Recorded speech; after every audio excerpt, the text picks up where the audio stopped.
Uttarakhand IRDT सभागार में कार्यक्रम का आयोजन, सीएम धामी हुए शामिल। पुलिस की तरफ से लिखित उपन्यास भंवर एक प्रेम कहानी का सीएम धामी ने किया विमोचन।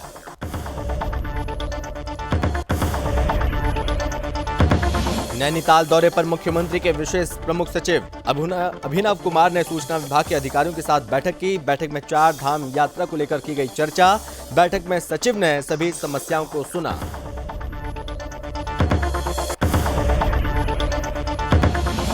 मसूरी में सिंगल यूज प्लास्टिक के खिलाफ जन आंदोलन, स्वच्छता रैली का किया शुभारंभ। छात्र छात्राओं ने लोगों को किया जागरूक।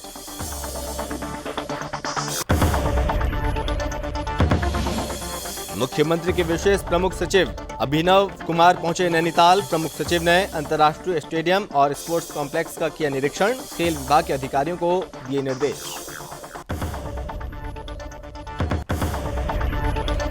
सुबोध उनियाल ने विभिन्न विभागों के अधिकारियों के साथ बैठक की। वन अग्नि पर काबू पाने को लेकर हुई चर्चा।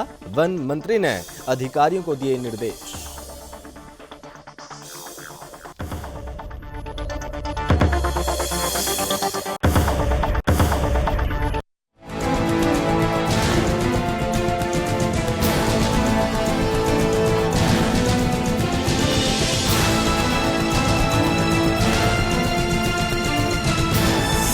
आप देख रहे हैं सुदर्शन न्यूज।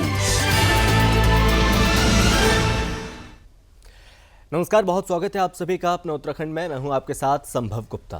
और चलिए खबरों में हम सबसे पहले बात करेंगे जहां उत्तराखंड IRDT सभागार में कार्यक्रम का आयोजन किया गया। और इस कार्यक्रम में उत्तराखंड के सीएम पुष्कर सिंह धामी शामिल हुए हैं और जहां लोगों ने सीएम धामी का जोरदार तरीके से स्वागत किया। इस दौरान सीएम धामी ने उत्तराखंड के पूर्व पुलिस महानिदेशक श्री अनिल रतोड़ी द्वारा लिखित उपन्यास भंवर एक प्रेम कहानी का विमोचन किया। अनिल रतोड़ी द्वारा लिखित 350 पृष्ठों का ये उपन्यास विंसर प्रकाशन द्वारा प्रकाशित किया गया है। आबू धाबी के मुख्यमंत्री पुष्कर सिंह धामी ने उपन्यास के लेखक श्री अनिल रतोड़ी को शुभकामनाएं दी और कहा, एक वर्दीधारी अधिकारी जब एक प्रेम कथा लिखते हैं तो इससे अनुमान लगाया जा सकता है कि इनके हृदय में किस तरह के भाव होंगे। इस उपन्यास में उन्होंने अपने जीवन में घटित सभी संस्मरण और साथ ही अनुभूतियों का वर्णन किया और साथ ही साथ उन्होंने ये भी कहा, अपने कार्यों के साथ उन्होंने जिस तरह अपनी साहित्यिक अनुभूतियों को बचाकर रखा वो प्रशंसनीय है।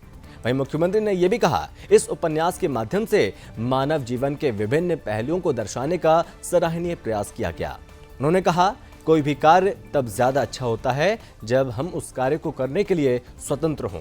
कार्य की स्वतंत्रता के लिए जरूरी है कोई भी व्यक्ति सुविधा का दास न बने। मुख्यमंत्री ने भंवर एक प्रेम कहानी उपन्यास के कुछ मुख्य अंशों का जिक्र भी किया।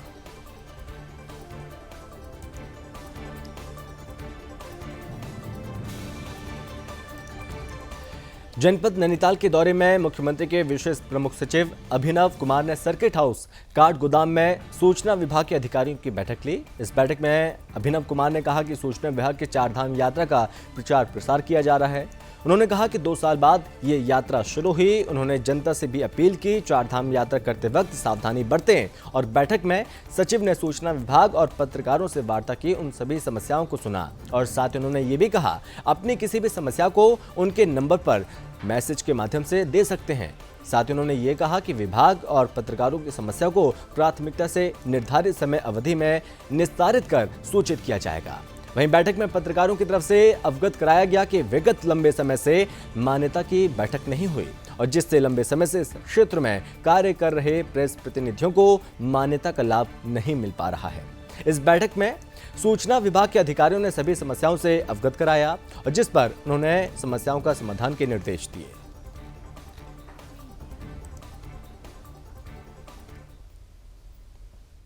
सूचना विभाग की ओर से मैं जरूर आश्वस्त करा सकता हूं कि हम लोग 4 धाम यात्रा से जुड़ी हुई जो भी इम्पोर्टेंट इंफॉर्मेशंस हैं उनको राष्ट्रीय स्तर पे उनका व्यापक प्रचार प्रसार करने की कोशिश कर रहे हैं। और जैसा माननीय मुख्यमंत्री जी ने भी आग्रह किया है, इस बार सभी देश और विदेश से आने वाले सभी श्रद्धालुओं से कि चूँकि इस बार 2 साल के बाद यात्रा हो रही है, अप्रत्याशित भीड़ आई है, तो सभी विभाग इसमें अपने अपने स्तर से आवश्यक कार्रवाई कर रहे हैं।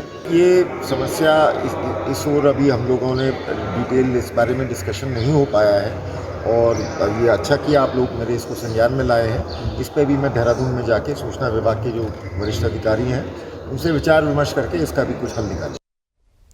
मसूरी में Nagar Palika national mission on Himalayan study, Hilldari और कई संस्था की तरफ से सिंगल यूज प्लास्टिक के खिलाफ जन आंदोलन की शुरुआत की गई है। आपको बता दें कि इस दौरान स्कूल के छात्र छात्राओं ने लोगों को प्लास्टिक की यूज नहीं करने को लेकर लोगों को जागरूक किया, और साथ ही साथ गिरधारी संस्था के प्रबंधक ने कहा कि मसूरी में सिंगल यूज प्लास्टिक का प्रतिबंध है, लेकिन लोग अभी भी इसका इस्तेमाल कर रहे हैं। वो जागरूकता की कमी के कारण प्लास्टिक का प्रयोग कर रहे हैं। उन्होंने कहा कि प्लास्टिक का उपयोग बंद करें ताकि हमारा पर्यावरण सुरक्षित रह सके, लोग स्वस्थ रहें। स्वच्छ भारत मिशन के तहत मसूरी नगर को स्वच्छ और सुंदर बनाने और साथ ही साथ यहाँ पर पॉलीथीन कैरी बैग और मुक्त किए जाने को लेकर अनुपम चौकसी स्वच्छता रैली का एक बड़ा संदेश दिया गया, जिसमें विद्यालय से आए छात्र और छात्राओं ने अपने विद्यालय के बैनर में स्वच्छता और पॉलीथीन मुक्त कराने से संबंधित स्लोगन सहित कई नारे लगाते हुए रैली निकाली और लाइब्रेरी चौक पर इसे संपन्न किया। अरविंद शुक्ला ने कहा कि सिंगल यूज प्लास्टिक से मुक्ति दिलाने के लिए जन आंदोलन किया जा रहा है। इस आंदोलन के माध्यम से प्रत्येक स्कूलों में बच्चों के बीच सिंगल यूज प्लास्टिक पर कार्यशाला का आयोजन हो रहा है। इसमें आम जनता प्रतिष्ठानों में जागरूकता अभियान चलाया जाएगा।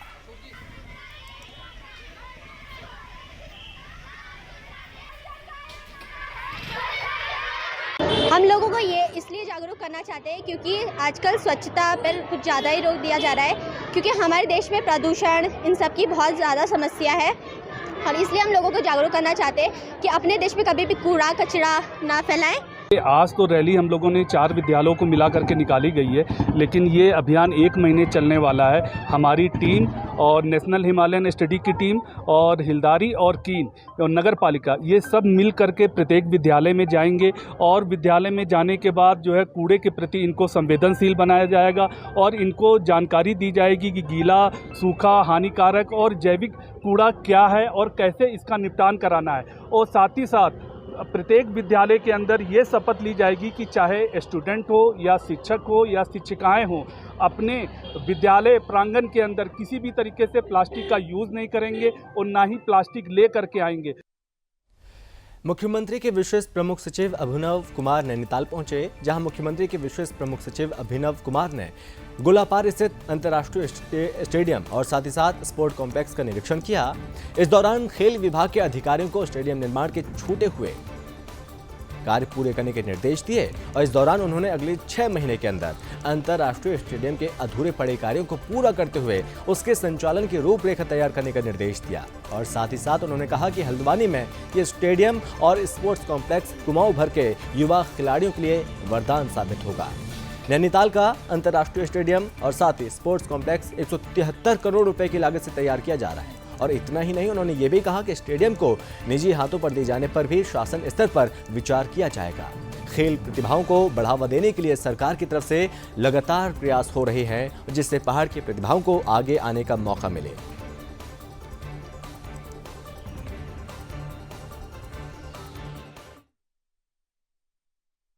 एक multipurpose hall, stadium, swimming pool आदि का इसमें निर्माण किया गया है, और जैसा मुझे बताया गया है इसमें कुछ कार्रवाई होनी शेष है, और इसीलिए मैं खुद देखने आया था इसको देहरादून से कि क्योंकि इतना बड़ा ये प्रोजेक्ट है और इसको मतलब जल्दी से जल्दी हम शुरू करना चाहते हैं, और हमारी कोशिश रहेगी कि अगले 3 से 6 महीने में इसमें जो भी बाकी काम बाकी है उसका पैसा सैंक्शन करके इसको कंप्लीट करा के इसको चालू किया जाए।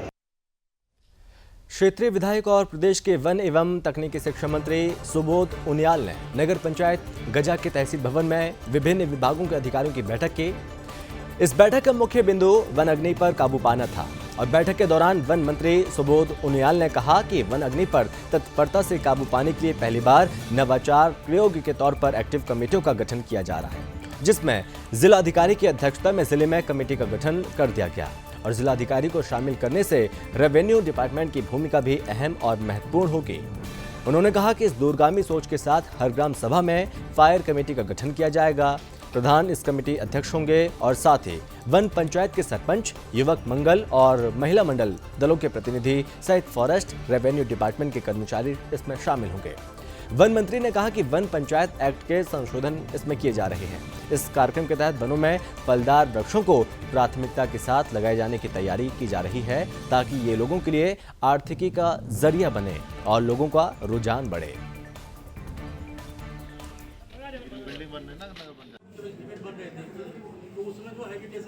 जिलाधिकारी के इन्वॉल्व होने से रेवेन्यू डिपार्टमेंट का स्वतः ही इसमें इन्वॉल्वमेंट हो गया। और इसके अलावा जो हम लोगों ने थोड़ा दूरगामी जो एक सोच बनाई है कि हर ग्राम सभा में राज्य की फॉरेस्ट फायर मैनेजमेंट कमेटी हम बना रहे हैं, जिसमें ग्राम प्रधान जिसका अध्यक्ष होगा, उसमें वन पंचायत के सरपंच, युवक मंगल दल, युवक और महिला मंगल दलों के प्रतिनिधि और इसके अलावा फॉरेस्ट डिपार्टमेंट और रेवेन्यू डिपार्टमेंट के कर्मचारी भी उसमें शामिल होंगे ताकि गाँव लोगों को ये भी महसूस हो कि हमारी भी जिम्मेदारी है। और तीसरा, कम्युनिटी इन्वॉल्वमेंट। बिना जनता के पार्टिसिपेशन के हम फॉरेस्ट फायर पर बहुत ज़्यादा कंट्रोल नहीं कर सकते, क्योंकि इसमें सबसे बड़ी समस्या है रिस्पॉन्स टाइम की।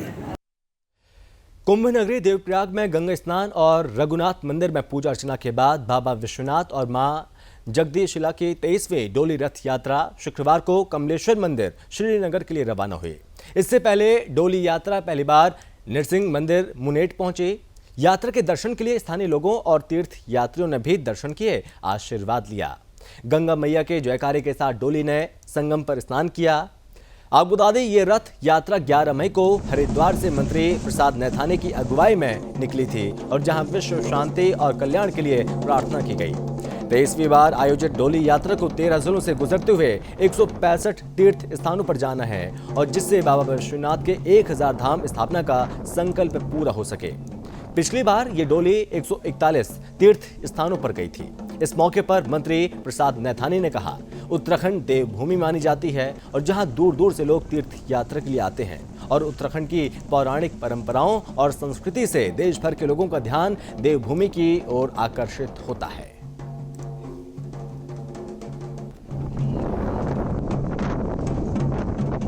जगदीशिला डोली इस वर्ष 23वें साल में पूरे उत्तराखंड के भ्रमण पर जा रही है और ये 30 दिन की यात्रा है। इस समय डोली ने पूरे उत्तराखंड में 165 नए स्थानों पे जाना है ताकि जो 1000 धाम स्थापन की जो बाबा विश्वनाथ जगदीशिला का संकल्प है वो पूरा हो सके। विगत 20 वर्षों में जो डोली ने भ्रमण किया 141 स्थान पर गई और इस बार 165 स्थानों पर जाएगी। उत्तराखंड के मुख्यमंत्री पुष्कर सिंह धामी हरिद्वार का दौरा करने पहुंचे, जहां पर सीएम धामी ने सबसे पहले शांति कुंज में आरएसएस के नेता मदन दास देवी से उनके स्वास्थ्य को लेकर हालचाल जाना, जिसके बाद मुख्यमंत्री पुष्कर सिंह धामी ने हरिद्वार के डाम कोठी में अधिकारियों के साथ विकास कार्यों की बैठक ली। वहीं सभी अधिकारियों को महत्वपूर्ण दिशा निर्देश दिए। मुख्यमंत्री पुष्कर सिंह धामी ने अधिकारियों को दिशा निर्देश दिए वो शहर में हो रही जलभराव की समस्याओं को जल्द से जल्द पूरा करें और इस बीच यहाँ पर जो समस्याएं हैं उनको दूर किया जाना बहुत ज़्यादा आवश्यक है। और साथ ही उन्होंने कहा कि नेशनल हाईवे चौड़ीकरण के बाद कई जगह पर जलभराव की शिकायतें आ रही थी और उसे भी दूर करने के लिए कहा गया है। साथ ही 4 धाम यात्रा और आने वाली कांवड़ यात्रा को लेकर अधिकारियों के साथ बैठक की गई, जिसमें पार्किंग और पुलिस व्यवस्था के बारे में जानकारी ली गई। पुष्कर सिंह धामी ने कहा कि हम लोग सरलीकरण, समाधान जैसे और साथ ही निस्तारण जैसे मंत्रों को लेकर लगातार आगे बढ़ रहे हैं। सभी अधिकारियों को दिशा निर्देश दिए गए कि वो समय से अपने तय समय अनुसार ऑफिस पर पहुंचे और लोगों की समस्याओं को जल्द से जल्द दूर करें।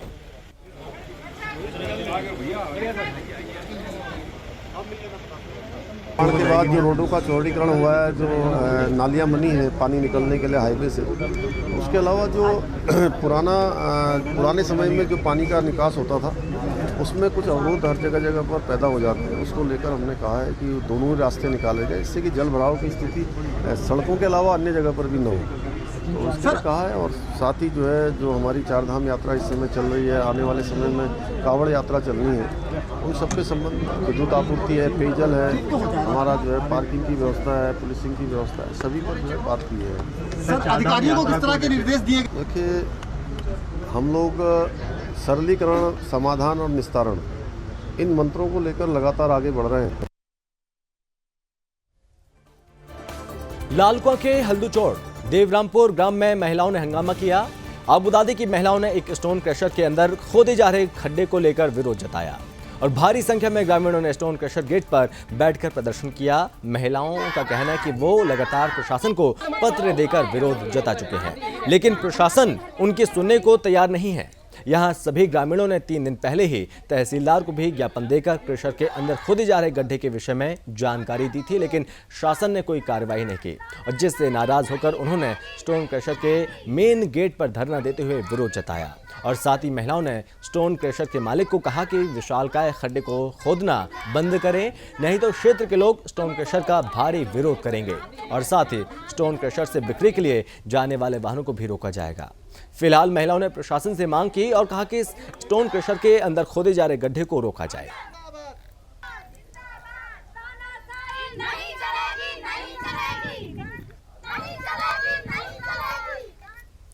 वीकेंड पर ऋषिकेश में ट्रैफिक की समस्या से जूझना ही पड़ता है और साथ ही जिसको देखते हुए यहां पर 3 जिलों की यातायात व्यवस्था सुचारू बनाए रखने के लिए नोडल अधिकारी बनाकर सुरेंद्र बलूनी को तैनात किया गया। आबूदादी के शनिवार और रविवार को लोगों को ट्रैफिक की समस्या न झेलनी पड़े, उसके लिए नोडल अधिकारी सुरेंद्र बलूनी ने कोतवाली ऋषिकेश थाना प्रभारी मुनि किरेती और थाना प्रभारी के साथ बैठक की और साथ ही बैठक में तीनों थानों के ट्रैफिक इंस्पेक्टर यहां पर शामिल हुए और बैठक में ट्रैफिक प्लान को लेकर यहां पर समन्वय बनाने के लिए निर्देशित किया गया। यात्री और पर्यटकों को जाम की समस्या से यहां पर परेशान न होना पड़े और उसके लिए महत्वपूर्ण रूटों का भी प्रयोग किया जाएगा, जैसे कि श्रीनगर से दिल्ली जाने वाले छोटे वाहनों को वाया ब्रह्मपुरी होते हुए बैराज चीला से बाहर की ओर भेजा जाएगा।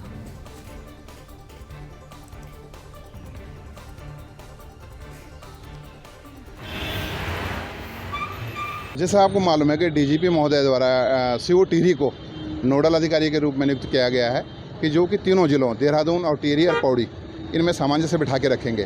तो इसी उद्देश्य से मैंने आज टिहरी लक्ष्मण झूला के कोतवाल और देहरादून में जो है ऋषिकेश के कोतवाल और मुनिकृति कोतवाल और मुनिकृति क्षेत्र के जितने भी चौकी इंचार्ज हैं सभी को बुलाया था। और ट्रैफिक जो हमारी टीएसआई हैं पौड़ी के और देहरादून के और टिहरी के, इनको तीनों को बुलाया था और इनको हमने कहा था भाई कल अब सैटरडे और संडे है, क्योंकि ट्रैफिक का जैसा आपको मालूम है कि दबाव बहुत ज़्यादा रहता है। उत्तराखंड के अल्मोड़ा के सल्ट में उस वक्त हड़कंप मच गया जब सल्ट थाना क्षेत्र के जाली खान में एक कार अनियंत्रित होकर करीब 50 मीटर गहरी खाई में गिर गई। हादसे में एक ही परिवार के 5 लोग घायल हो गए हैं। बताया जा रहा है कि ग्राम भवाली सल्ट निवासी अपने पूरे परिवार के साथ जाली खान जा रहे थे और तभी ग्राम भवाली के पास ही कार अनियंत्रित होकर करीब 50 मीटर गहरी खाई में गिर गई, जिससे यह हादसा हो गया। वहीं इस हादसे में कार में सवार 5 लोग गंभीर रूप से घायल हो गए हैं। स्थानीय लोगों ने मामले की सूचना पुलिस को दी। मौके पर पहुंची पुलिस ने मामले को दर्ज किया और घायलों को इलाज के लिए अस्पताल पहुंचाया। वहीं घायलों का इलाज अभी चल रहा है।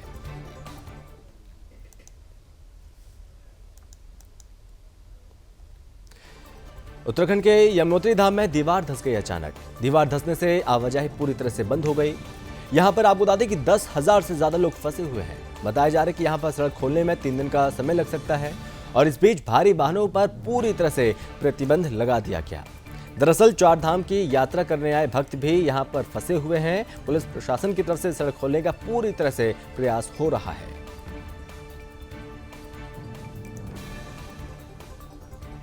उत्तराखंड प्रदेश में मुख्यमंत्री पुष्कर सिंह धामी पूरे एक्शन मोड में हैं और सभी विभागों में जाकर कर्मचारियों की तैनाती के लिए छापा मार रहे हैं। वहीं दूसरी ओर पौड़ी जिले में स्वास्थ्य विभाग कर्मचारी बेखौफ होकर अपने सरकारी कार्य को छोड़कर प्राइवेट क्लिनिक चला रहे हैं और मामला पौड़ी जिले के विधानसभा चौबट्टा खाल का है, जहां पर राजकीय सामुदायिक स्वास्थ्य केंद्र पौटीसैंड में कार्यरत एक डॉक्टर की तरफ से नगर पंचायत सतपुली में नियमों की खुलेआम धज्जियां उड़ाते हुए प्राइवेट क्लिनिक जो कि संचालित किया जा रहा है और साथ ही साथ डॉक्टर लोगों से मनमाने पैसे भी वसूल कर रहा है। स्थानीय ग्रामीणों का कहना है कि सरकारी डॉक्टर की तरफ से अपने सरकारी समय में प्राइवेट क्लिनिक में बैठकर प्राइवेट चार्ज लिए जा रहे हैं और साथ ही ग्रामीणों ने कहा कि डॉक्टर द्वारा मरीजों से मनमाने दाम वसूल किए जा रहे हैं। वहीं ग्रामीणों का कहना है कि डॉक्टर की तरफ से बड़ी पहुंच बताकर लोगों को धमकाया जाता है और इस मामले में सीएमओ पौड़ी डॉक्टर प्रवीण सिंह का कहना है कि ये मामला अभी उनके संज्ञान में आया है, लेकिन सीएमएस पार्टीसाइड का को जांच के लिए कहा गया है और साथ ही उन्होंने ये भी कहा अगर कोई सरकारी डॉक्टर इस तरह प्राइवेट क्लिनिक संचालित कर रहा है तो उसके विरुद्ध जांच कर कड़ी से कड़ी कार्रवाई जरूर की जाएगी।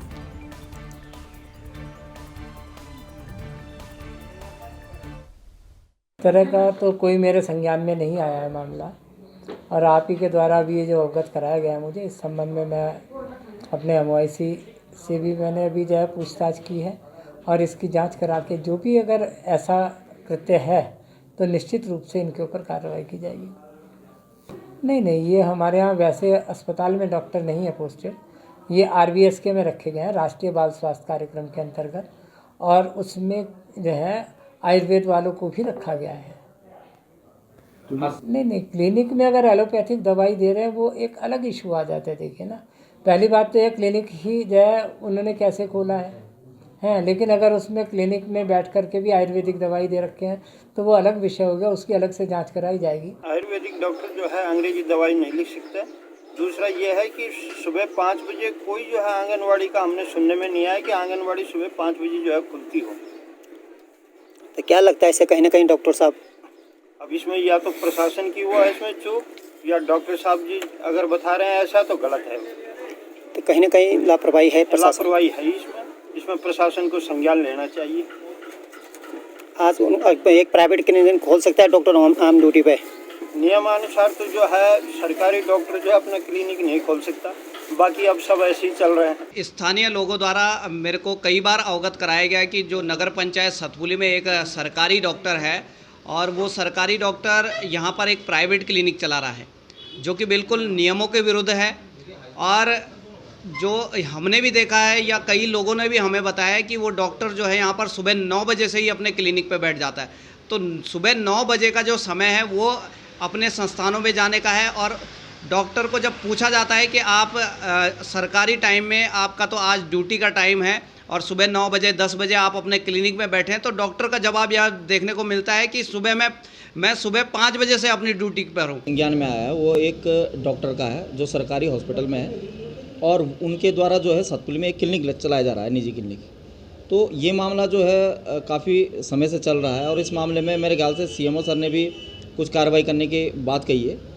तो मेरा ये कहना है कि इस प्रकार से जो कोई सरकारी डॉक्टर या सरकारी कर्मचारी अपने फ़ायदे के लिए अपना निजी क्लिनिक या निजी व्यवसाय चलाता है तो वो गलत है।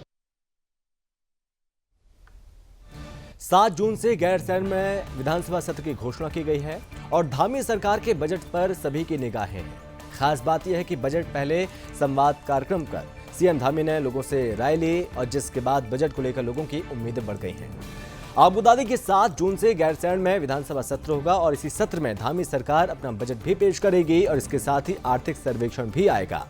बता दें कि CM धामी इन दिनों लगातार बजट को आम जनता के अनुरूप बनाने के लिए लगातार जनसंवाद भी कर रहे हैं और धामी सरकार के बजट पर सभी की निगाहें टिकी हैं। खास बात यह है कि बजट पेश करने के पहले इसे लेकर आम जनता की राय जानी जा रही है और राज्य का बजट सामान्य जनता का बजट बने, इसके लिए नैनीताल के बाद देहरादून में ये कार्यक्रम जो कि आयोजित किया गया। CM धामी ने कहा, उत्तराखंड धर्म और आध्यात्म का केंद्र है, राज्य की पारिस्थितिकी और आर्थिकी को साथ लेकर चलना है।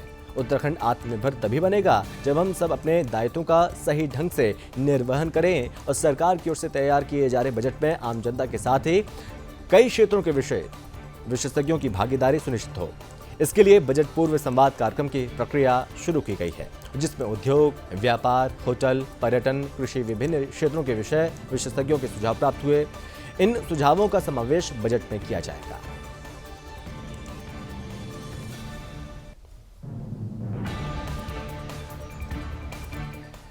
उत्तराखंड में चारधाम यात्रा चल रही है। वहीं एक तरफ जहां भक्त पूरे जोश और उत्साह के साथ चारधाम की यात्रा कर रहे हैं, तो वहीं दूसरी तरफ चारधाम यात्रा में हृदय गति रुकने से कई लोगों की मौत हो चुकी है। बता दें कि चारधाम यात्रा में अब तक 56 लोगों की जान जा चुकी है, जिसमें से 54 की मौत दिल का दौरा पड़ने की वजह से हुई। बीते 24 घंटे में चारधाम यात्रा पर आए 7 तीर्थ यात्रियों की हृदय गति रुकने से मौत हो गई है और चारधाम यात्रा में अब तक 56 लोगों की जो जान गई है। इस बीच शुक्रवार को बद्रीनाथ धाम के दर्शन कर जोशीमठ लौट रहे सूरत से आए तीर्थ यात्री की अचानक सांस लेने में दिक्कत हुई और परिजन उन्हें CHC जोशीमठ लेकर गए, जहां पर डॉक्टरों ने उन्हें मृत घोषित कर दिया। ऐसे ही कई मामले सामने आ रहे हैं। आपको बता दें कि चारधाम यात्रा को लेकर उत्तराखंड के CM धामी ने भी पुलिस प्रशासन को कई निर्देश दिए और साथ ही पुलिस प्रशासन की तरफ से भी यहां पर पूरी चारधाम यात्रा को लेकर चाक चौबंद व्यवस्था जो की गई है।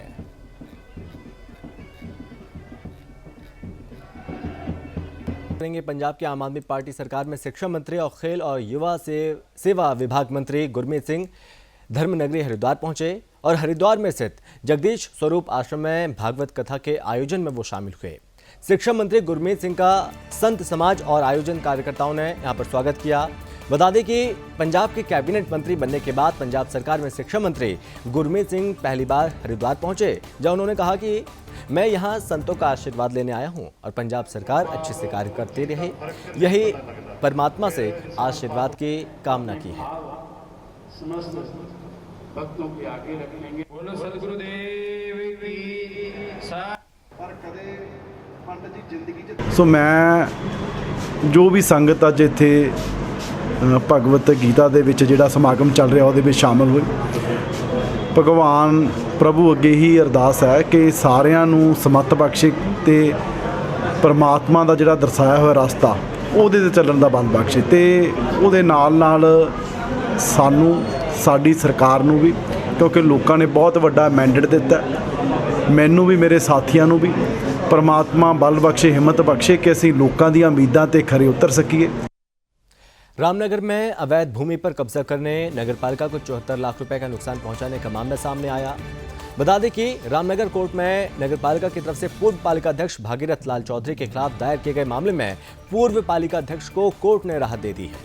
इस मामले में बीजेपी नेता और पूर्व पालिका अध्यक्ष भागीरथ लाल चौधरी ने आयोजित पत्रकार वार्ता में कोर्ट का आभार जताया और कहा कि पिछले निकाय चुनाव में नगर पालिका प्रशासन की तरफ से उन्हें एनओसी नहीं दी गई थी, जबकि चुनाव लड़ रहे अन्य लोगों को एनओसी जारी की गई थी। पूर्व पालिका अध्यक्ष ने नगर पालिका के अधिकारियों, वर्तमान अध्यक्ष पर गंभीर आरोप लगाए और कहा कि इनकी तरफ से कोर्ट को गुमराह किया गया। और साथ ही उन्होंने ये भी आरोप लगाया कि वर्तमान अध्यक्ष और पालिका के अधिकारी उन्हें चुनाव से बाहर करना चाहते थे और उन्होंने इस मामले में जानकारी दी। बताया कि कोर्ट की तरफ से दोनों पक्षों को सुनवाई के बाद कोर्ट ने पालिका के सभी आरोपों को खंडित करते हुए उनके पक्ष में जो फैसला दिया, जो कि सराहनीय है।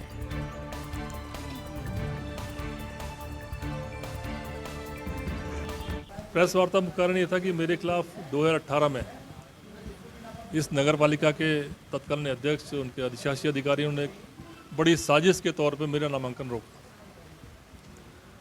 और मेरे पर झूठे आरोप भी लगाए। जिस अधिकारी ने जांच करनी चाहिए थी नहीं करी, वही एफिडेविट और लोगों ने दिए, वैसा ही मैंने दिया। औरों को तो नामांकन में एनओसी दे दी गई, लेकिन मुझे नहीं दी गई सेम स्थिति में। लेकिन जबकि मैं तो स्पष्ट रूप से रजिस्ट्री वाला आदमी था, मेरी ज़मीन सब रजिस्ट्री की है, किसी भी कहीं पर मेरा कोई ऐसा कब्जा नहीं था। उसे घुमा फिरा के उन्होंने अपने साजिश करी और चुनाव का टाइम में नामांकन रोका। उसके बाद 2019 में उन्होंने नया बात दायर किया मेरे खिलाफ, न्यायपालिका रामनगर में। और इसी के साथ अपना उत्तराखंड में बस इतना ही। आप बने रहिए सुदर्शन न्यूज़ के साथ। जय हिंद।